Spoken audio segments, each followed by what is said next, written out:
We're going to be going over the best practices of photography, just general things to keep in mind when you're going about choosing your photos and what to put in these. So Anthony, you want to go over, just kind of some basic photography and Amazon best practices here?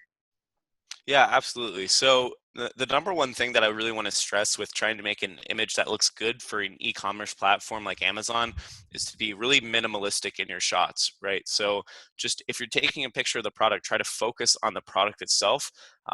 That's really important. Obviously, lighting is pretty straightforward. You just want to make sure you're actually, if you're shooting a white background, you want to make sure that the product is light. You can see all parts of the actual product and that nothing is within a shadow. What's more important than that, though, is when you're actually going and trying to do lifestyle shots, again, like trying to keep it minimalistic. When you think about if you're watching like a movie or a music video, every single thing that is in the shot is intentional. It's there because it has a purpose. So where we see a lot of people go wrong with lifestyle images is they put it into a scenario that just has way too many props in it. It's way too busy of a look. So if you're shooting on like a kitchen countertop, for example, try to shoot it on one that has a completely solid, light color, right? Rather than shooting on something that's highly textured. You might think that it looks as a better shot if you put, on a white countertop versus having it on, a wooden countertop, but the wooden textured feel is just going to distract that color and the texture is going to distract from the product itself. Oh, Um, because then their eyes just don't know where to look, Yeah, essentially. yeah, and it might actually look as a better, might actually look like a better shot just objectively, but when you actually look to see what image converts better, you're gonna find that creating some contrast between the product and the background is really, really important, right? You just want to draw people's eyes in. In terms of angle of the product you shot, I think this is second. Well, first off, a lie flat is always a good shot to go with. It tends to look very, very clean. A Um, what? when I'm shooting so a lie flat is just it's a top down shot. So imagine if I was, shooting a product, right? And I was shooting the camera directly on top, shooting straight down, that tends to look very clean. And the reason why is because like if I have a backpack, right, and I'm shooting it from any kind of angle that's not head on, what that's going to do is it's going to make the image look like it's rotated in a certain way. So I guess in terms of the angle of the product, especially for your main images, I want to fill up as much of the available pixel space as possible. And the reason why is I want to take up all the white space and fill it all with the images as much as possible. Um, yeah.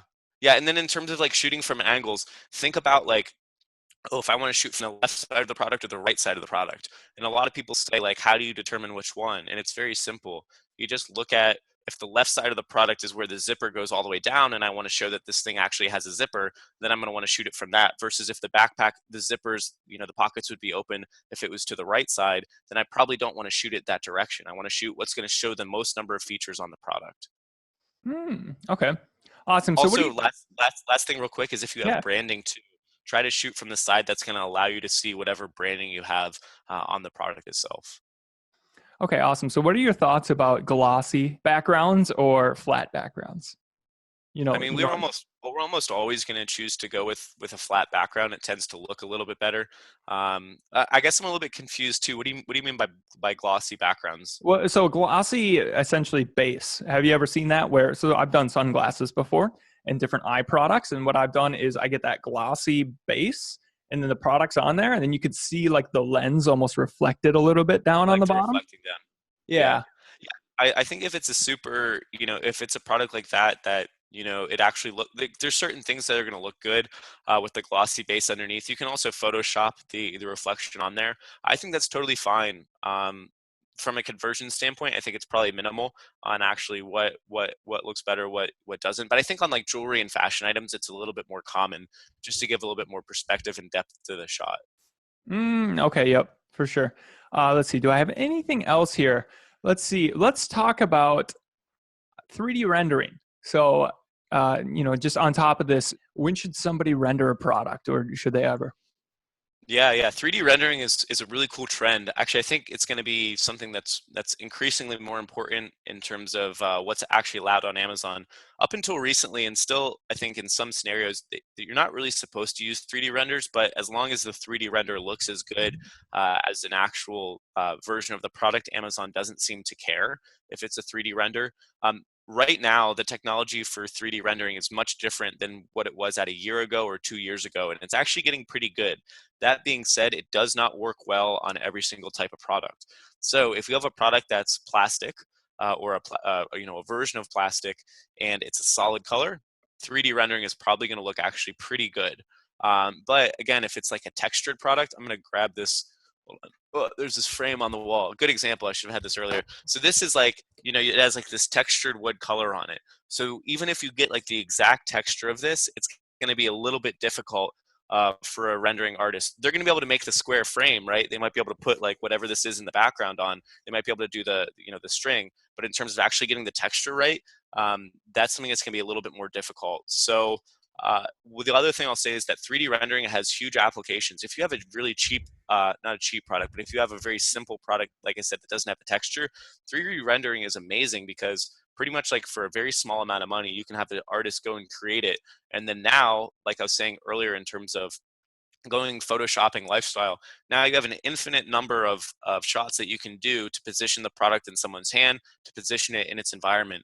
The other advantage of 3D rendering is once it's made, you just can go back to the artist and say, hey, I want you to swap this, I want you to swap that. And the difference is the lighting is always going to be perfect. It's always going to look, Yeah. fantastic. So there's definitely a lot of applications for 3D rendering. It's something that we haven't gotten into until very recently. We're going to hopefully be doing 3D renders by sometimes in June or July.